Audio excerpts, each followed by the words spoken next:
अस्सलामुअलैकुम। बोल न्यूज़ में मैं हूं जवाद कमाल और मैं हूं सनिया मलिक। हेडलाइंस आपने देख ली। बुलेटिन का आगाज करेंगे। अमेरिकी सदर डोनाल्ड ट्रंप ने एक बार फिर दावा किया है कि उन्होंने पाक भारत जंग रुकवाकर बड़ी तबाही रोकी और अब तक 6 आलमी जंगें रुकवाई हैं। स्कॉटलैंड में बरतानवी वजीर आजम से मुलाकात के दौरान ट्रंप ने गजा बहरान, रूस यूक्रेन जंग और यूरोपीय यूनियन से तिजारती डील पर भी गुफ्तगू की। गजा में भूख और तबाही पर बरतानवी वजीर आजम कीर स्टारमर ने फौरी जंग बंदी की जरूरत पर जोर दिया। अमरीकी सदर डोनाल्ड ट्रंप ने एक बार फिर पाक भारत जंग रुकवाने का दावा दोहरा दिया। कहा, अगर वो मुदाखलत न करते तो दोनों ममालिक अब तक जंग में उलझे होते। ट्रंप ने ये भी क्रेडिट लिया कि उन्होंने अब तक 6 जंगें रुकवाई हैं, जिनमें रवांडा, कांगो और पाक भारत शामिल हैं। स्कॉटलैंड में बरतानवी वज़ीर आज़म से मुलाकात के बाद ट्रंप ने गजा के बहरान पर भी खुलकर गुफ्तगू की। कहा, गजा में हर तरफ भूख है, हमने $60 मिलियन खुराक के लिए फराहम किए और अब अमेरिका वहाँ फूड सेंटर भी बनाने जा रहा है। हमास के साथ डील करना मुश्किल है, जबकि इसराइल को भी जंगबंदी की जिम्मेदारी लेना होगी। साथ ही उन्होंने यूरोपीय यूनियन के साथ एक बड़ी तिजारती डील का भी दावा किया है। बरतानवी वज़ीर आज़म ने कहा कि अमरीकी सदर गजा में सीज फायर के लिए कोशिशें कर रहे हैं। गजा में इमदादी ट्रकों को दाखिल होने की इजाज़त दी जाए। उन्होंने मजीद कहा कि गजा में भूख के शिकार बच्चों की तस्वीर नाकाबिले बयान है। इस वक्त गजा में फौरी जंगबंदी की जरूरत है। न्यूयॉर्क में अक़वाम मुत्तहिदा की 2 रियासती कॉन्फ्रेंस का आगाज फ्रांस और सऊदी अरब की मेज़बानी में हुआ, जहां UN secretary general Antonio Guterres ने इसराइली जारहियत पर शदीद तशवीश का इजहार किया। उनका कहना था कि गजा में हज़ारों शहरियों का कत्ल, जबरी नकल मकानी और घरों की तबाही चाहिए। पंजाब असम्बली का इजलास उस वक्त बदनज़मी का शिकार हो गया जब अपोजिशन रुकन खालिद निसार डोगर ने हुकूमती रुकन हसन रियाज को थप्पड़ रसीद कर दिया। दोनों अरकान के दरमियान तल्ख जुमलों का तबादला हाथापाई में बदल गया, जिस पर कायम मकाम स्पीकर ने इजलास 5 मिनट के लिए मुलतवी कर दिया। स्पीकर पंजाब असम्बली ने खालिद निसार हसन रियाज को मुअत्तल कर दिया है। ये हैं वो मनासिर जहाँ अवामी नुमाइंदे कानून सासी के बजाय हाथापाई करते दिखाई दिए।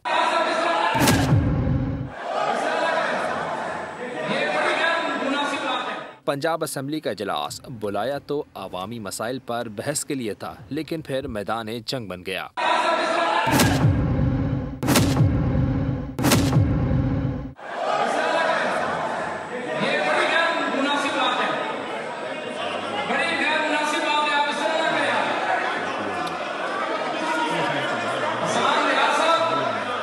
अपोजिशन रुकन खालिद निसार डोगर ने अचानक हुकूमती रुकन हसन रियाज पर हमला किया और थप्पड़ रसीद कर दिया। फिर क्या था, दोनों अरकान के दरमियान तल्ख जुमलों का तबादला हाथों की जबान में बदल गया। असेंबली के फ्लोर पर लगने वाले ये थप्पड़ न सिर्फ ऐवान की तौकीर मजरू कर गए, बल्कि जमहूरी इक़्तिदार पर भी सवालिया निशान लगा गए। ये सब कुछ उस वक्त हुआ जब दोनों अरकान ने एक दूसरे को आवाज़ें कसी और माहौल बिगड़ते ही बात हाथापाई तक जा पहुंची। ऐवान में मौजूद दीगर अरकान ने मुदाखलत की, मगर मामला तब तक बिगड़ चुका था। सूरत हाल को काबू में लाने के लिए कायम मकाम स्पीकर ने इजलास 5 मिनट के लिए मुलतवी कर दिया। साबिक वज़ीर ख़ज़ाना मिफ्ताह इस्माइल ने कहा है, चीनी बहरान हुकूमत की नाअहली है। शहबाज शरीफ के बेटे की 2 शुगर मिले हैं। चीनी जानबूझकर एक्सपोर्ट की गई है। कराची में प्रेस कॉन्फ्रेंस में उन्होंने कहा, पहली बार वज़ीर ख़ारजा इसहाक डार को शुगर एडवाइजरी बोर्ड का चेयरमैन बनाया गया। सेनेट में झूठे इल्ज़ामात पर तारिक फजल चौधरी को माफ़ी मांगनी चाहिए। अगर ऐसा न किया गया तो कानूनी नोटिस जारी किया जाएगा। मिफ्ताह इस्माइल का कहना था कि जिस साल मैं वज़ीर था उस साल BISP प्रोग्राम के लिए 20 अरब रुपए रखे गए थे। सेनेटर अनुशा रहमान साहिबा ने एक सवाल किया कि 2022-23 में कितना बिस्ट के अंदर पैसा खर्च हुआ। तारिक फजल चौधरी साहब जो कि वजीर हैं, उन्होंने कि एकदम गैर मंतकी और मलिशियस उसको ऊपर सप्लीमेंट्री पे जवाब दिए या माफ़ी मांगे मुझसे, और अगर आप माफ़ी नहीं मांगते तो फिर अपनी पार्लियामेंट्री जो इनकी जो प्रिविलेज है उस प्रिविलेज को वेव करें और फिर मुझसे कोर्ट के अंदर जाके मेरे सामने मुकाबला करें। और ये जो इम्प्लाई कर रहे हैं कि पूरे के पूरे पैसे मेरी कंपनी को मिलते हैं, तो ये एकदम झूठ है। मैंने आज तक 1 रुपए का माल बिस्ट को नहीं बेचा है। हम वर्ल्ड फूड प्रोग्राम को बेचते हैं। फार्मर्स को कोई तवक्को नहीं रखनी चाहिए मुस्लिम लीग हुकूमत को। इन्होंने तो वीट के फार्मर्स को भी मार डाला है। मिफ्ताह इस्माइल के खिलाफ कोई बयान नहीं दिया। BISP के नशोनुमा से मुतालिक सवाल का जवाब सिर्फ पढ़कर सुनाया। रहनुमा नून लीग तारिक फजल चौधरी की बोर्ड के प्रोग्राम में आदिल अब्बासी से बातचीत। कहा, नशोनुमा प्रोग्राम का बजट 2 अरब था, जिसमें मिफ्ताह इस्माइल के दौर में 21.5 अरब का इजाफा हुआ। उसकी प्रोक्योरमेंट वर्ल्ड फूड प्रोग्राम करती है, वो इस्माइल इंडस्ट्रीज से करती है। इस्माइल इंडस्ट्रीज मिफ्ताह इस्माइल की है। मेरे बयान में करप्शन का भी कोई जिक्र नहीं है। कतई तौर पे सही नहीं है कि मैंने उनके खिलाफ कोई बयान दिया है। सवाल पूछा गया जो बेनजीर इनकम सपोर्ट प्रोग्राम का एक सब सेक्शन है नशोनुमा प्रोग्राम, उसके हवाले से, और नशोनुमा प्रोग्राम के तहत प्रोक्योरमेंट किस इंडस्ट्री से की जाती है, ये सवाल था। इसका जवाब जो है वो जो बेनजीर इनकम सपोर्ट प्रोग्राम की वजारत है पॉवर्टी एलिवेशन, उसने तहरीरी तौर पर सेनेट में जमा कराया, जो कि सेनेट के रिकॉर्ड का हिस्सा है। मैंने बतौर पार्लिमानी वजीर वो जवाब पढ़ के सुनाया कि जनाब ये जवाब आया है पार्लियामेंट को, जो हमारी पॉवर्टी एलिवेशन है उसकी मिनिस्ट्री से, और उन्होंने ये कहा जनाब के मिस्टर इस्माइल साहब के वजीर बनने से पहले 2 अरब रुपया था नशोनुमा प्रोग्राम का, वो 21.5 अरब तक बढ़ा दिया गया जब मिफ्ता साहब वजीर खजाना थे। और इसकी जो प्रोक्योरमेंट है वो वर्ल्ड फूड प्रोग्राम करती है और वो इस्माइल इंडस्ट्री से करती है, जो मिफ्ता इस्माइल साहब की इंडस्ट्री है। नहीं, मैंने करप्शन का कोई लफ्ज़ इस्तेमाल नहीं किया। वफाकी वजीर इत्तलात अता तारा ने कहा है कि मिफ्ता इस्माइल ने इसहाक डार से मुतालिक गलत कहा है कि वो शुगर एडवाइजरी बोर्ड के मेंबर हैं। गुफ्तगू में अता तारा ने कहा कि मिफ्ता इस्माइल का भी क्रिप्टो पर भी वही बयानिया है जो भारत का है। बगैर तहकीक के किसी पर इल्ज़ाम लगाना दुश्मन का एजेंडा है। उन्होंने कहा कि आफिया सिद्दीकी की रिहाई के लिए जितनी भी कोशिशें की गईं उतनी किसी दौर हुकूमत में नहीं हुई। आफिया सिद्दीकी से मुतालिक इसहाक डार के बयान को भी सयाक़ व सबाक़ से हट कर पेश किया गया। गलत खबर दी गई कि वो शुगर एडवाइजरी बोर्ड के मेंबर है, वो कतन नहीं है। रिकॉर्ड चेक कर लेना चाहिए, कई लोग तहकीक के बगैर बोल सकते हैं। तो मुझे तो लगता है कि मिफ्ता साहब का भी वही बयानिया है जो इंडिया का रहा है क्रिप्टो को लेके। एक ग्रोइंग सेक्टर है, उसके मतलब बगैर तहकीक के बात कर किसी पे बिला वजह इल्जाम लगा देना, मैं ये समझता हूँ कि दुश्मन का एजेंडा ये पाकिस्तान का नहीं। मैं समझता हूँ कि जितनी एफर्ट की जा चुकी है और की जा रही है डॉक्टर आफिया सिद्दीकी के लिए, वो किसी और दौर में नहीं की गई। और डार साहब ने भी बिल्कुल क्लैरिटी के साथ उस पर कहा है कि वो भी टोटली इस पर पूरी कोशिश कर रहे हैं और उनके जो बयान को सियाक़ सबाक़ से हट के पेश किया गया था वो मैं समझता हूँ कि मुखालिफिन की साजिश। कराची में जराइम पेशा नासिर आज़ाद हैं। लांढी न्यू मुजफ्फराबाद में दुकान पर फायरिंग करके 2 अफराद को मौत के घाट उतार दिया गया। जहां बहक अफराद में दुकानदार और एक खरीदार शामिल है। तफसीलात खुर्रम गुलजार की रिपोर्ट में देखिए। कराची में कत्लो गारत गिरी का बाजार गर्म। लांढी न्यू मुजफ्फराबाद कॉलोनी में मोटरसाइकिल सवार 2 मुसल्लह अफराद की दिन दिहाड़े हार्डवेयर की दुकान पर अंधाधुंध फायरिंग। दुकानदार यासिर और खरीदार रहीम उर्फ मुन्ना मौके पर ही जान की बाजी हार गए। मुलजिमान बाआसानी फरार। वाक़े की सीसीटीवी फुटेज भी सामने आ गई। पुलिस के मुताबिक रहीम उर्फ मुन्ना जराइम पेशा था, जिसके खिलाफ 6 से 7 मुकदमात दर्ज हैं। कुछ अरसा कबल रिहाई पाकर आया था। खदशा है कि रहीम को टारगेट किया गया। दुकानदार भी जद में आ गया, जबकि मकतूल के कज़न का कहना है कि रहीम को नाहक कत्ल किया गया। हमारा किसी से कोई झगड़ा या दुश्मनी नहीं। किसी के साथ हमारा ना जातियात है ना दुश्मनी है। इलाके वाले को भी सबको पता है।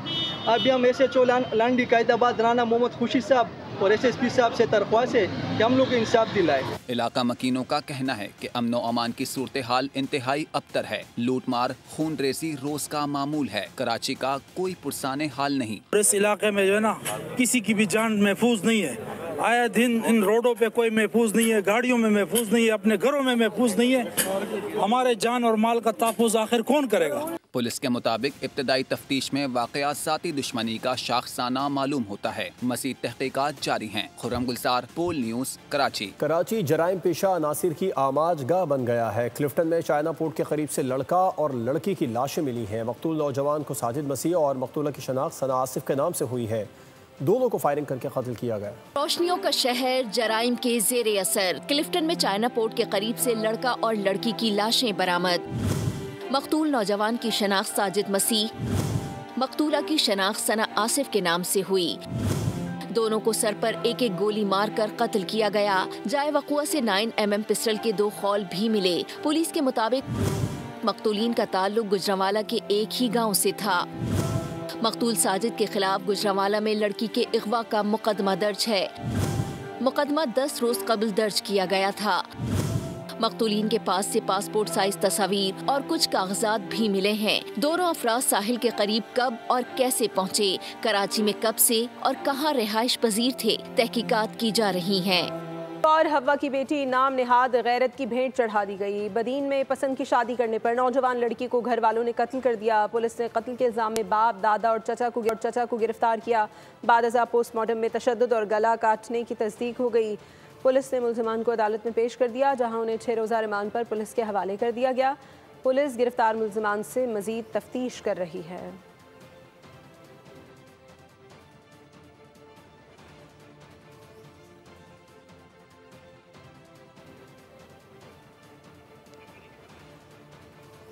सिंध में इंसाफ, इंसानी हुकूक और बुनियादी सहूलियात का शदीद फुकदान है। South Asian for human rights ने रिपोर्ट जारी कर दी है। इस हवाले से देखते हैं अफजाल अब्बासी की ये रिपोर्ट। सिंध के दही इलाकों में बुनियादी सहूलियात, इंसाफ और इंसानी हकूक का हसूल ख्वाब बन चुका है। South Asians for human rights की रिपोर्ट ने सिंध के दही आवाम की मुश्किलात अया कर दी। तंजीम के ओहदेदारान ने लाहौर में प्रेस कॉन्फ्रेंस करते हुए कहा कि सिंध के मुख्तलिफ अजला में जमीनी हकाइक बहुत खौफनाक है। खवातीन, बच्चे और अकलियतें बुनियादी सहूलियात से महरूम है। पुलिस निज़ाम में सियासी मुदाखलत आम है। ना सिर्फ शर्मनाक बात थी बल्कि मुझे इस चीज़ पे ज़ाती तौर पे बहुत ज़्यादा गुस्सा भी आ रहा था कि इतने बड़े बड़े नुकसानात हो गए और लोग अभी भी 2 साल के बाद भी, अगर ना वहाँ सेहत है, ना वहाँ दवाई मिलती है, ना वहाँ कोई स्कूल रहा। 33 मिलियन लोग जो हैं वो मुतासर हुए थे सैलाब में। अभी सिर्फ 2 मिलियन को इन्होंने क्लेम किया घर बना के देने। अभी तक लोग घरों से बाहर बैठे, अभी तक लोग कैंपों में बैठे। तंजीम के ओहदेदारान ने कहा सिंध में बुनियादी तालीम और सेहत के इदारे गैर फाल हैं। मुकामी हुकूमतें गैर मौसर और रियासती इदारे अवाम के मसाइल हल में नाकाम हैं। South Asians for human rights ने सिफारिश की है कि मुकामी सतह पर एहतसाबी निज़ाम को मौसर बनाया जाए। अवाम को उनके हकूक दिलाने के लिए संजीदा इकदाम किए जाएँ। कैमरामैन हसन खान के साथ अफजाल अब्बासी, बोल न्यूज़, लाहौर। खेल से मुतालिक आपको बताएं, world under 19 volleyball championship Tashkent में जारी इवेंट में पाकिस्तान से मुसलसल चौथी फतह समेटी। पोर्टोरिको को 3-0 से आउट क्लास किया। ग्रीन शर्ट्स की जीत का स्कोर 25-20, 25-20 और 25-15 रहा। पाकिस्तान टीम ने इवेंट के अपने मैचेस में एक सेट भी नहीं हारा। कौमी टीम अपना आखिरी ग्रुप मैच कल अर्जेंटाइन के खिलाफ खेलेगी। न्यूज़ बुलेटिन से फिलवक्त इतना है। मज़ीद खबरों और अपडेट्स के लिए विजिट कीजिए हमारी वेबसाइट bolnews.com और देखते रहिए बोल। सब्सक्राइब करें और बेल दबाएं ताकि कोई खबर रह न जाए।